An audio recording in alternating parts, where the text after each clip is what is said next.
The chasm between Prince William and Harry has widened into an unbridgeable gulf, with sources revealing that William has decisively thwarted Harry's alleged desperate plea to King Charles III to reinstate his Duke of Sussex title.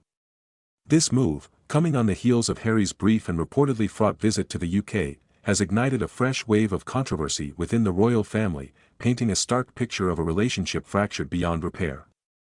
The alleged intervention, described by palace insiders as a firm and unequivocal rejection, underscores the depth of William's perceived betrayal and the enduring resentment that simmers within the royal household. Harry's reported attempt to leverage his father's affection to regain the title, stripped following his and Meghan's departure from royal duties, has been met with a resounding silence, a silence orchestrated, it seems, by his elder brother. The backdrop to this escalating drama is Harry's recent whirlwind trip to the UK, a visit that was, according to multiple sources, primarily motivated by a desire to mend fences and, crucially, to reclaim the prestige associated with his royal title. It suggested that Harry, grappling with the realities of life outside the royal fold, has begun to acutely feel the loss of his formal status. The Duke of Sussex title, a symbol of his birthright and connection to the crown, remains a potent emblem of the life he left behind. The reported plea to King Charles, however, was not merely a sentimental gesture, it was a calculated attempt to reassert his position within the royal hierarchy, a position that William, it seems, is determined to deny him.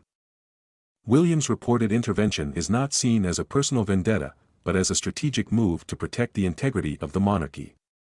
Royal sources claim that William, acutely aware of the damage inflicted by Harry's and Meghan's public pronouncements and accusations, believes that reinstating the Duke of Sussex title would undermine the very foundations of the institution.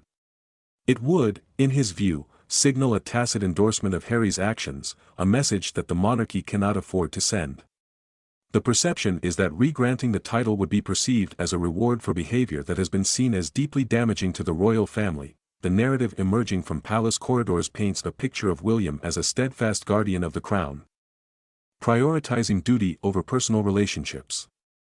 He is seen as resolute in his conviction that Harry's return, in any capacity, must be contingent on a genuine demonstration of remorse and a commitment to upholding the values of the monarchy. This stance, while seemingly harsh, is viewed by many as a necessary step to restore stability and rebuild trust within the royal family. The alleged blocking of Harry's plea is not simply a personal slight, but a strategic move that addresses the public perception of the monarchy. Adding fuel to the fire is the reported lack of direct communication between the brothers during Harry's visit. Sources claim that their interactions were minimal, if not non-existent. A stark contrast to the once close relationship they shared. This breakdown in communication underscores the depth of the divide, suggesting that reconciliation, if ever possible, remains a distant prospect. The alleged silence between the two during Harry's visit, and especially the lack of open discussion about the title, shows the level of the rift.